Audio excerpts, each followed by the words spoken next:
PCC अध्यक्ष दीपक जैन ने अंतरिम बजट को बताया फेल, बजट की तुलना जुमले से की। पीसीसी अध्यक्ष दीपक जैन ने अंतरिम बजट के बहाने मोदी सरकार पर निशाना साधते हुए बजट की तुलना जुमले से की है।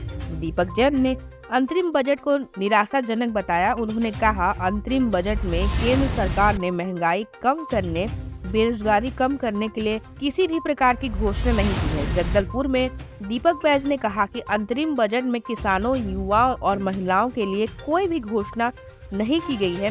दीपक बैज ने बजट को फेल बताया और कहा, मोदी सरकार ने देश को कर्ज के तले दबा दिया है। दीपक बैज ने दावा किया कि इस बजट से देश को कोई फायदा नहीं होगा। आगामी लोकसभा में देश की जनता मोदी सरकार को इसका जवाब देगी।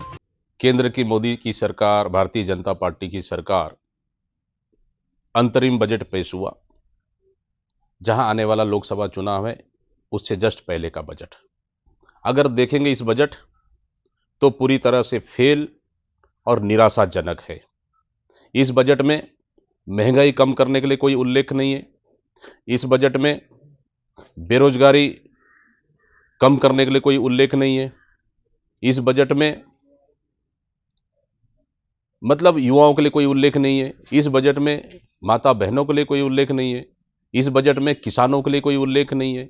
इस बजट में व्यापारियों के लिए कोई उल्लेख नहीं है। मतलब आप ऑल ओवर देखें आप तो ये बजट पूरी तरह से निराशाजनक है, फेल है।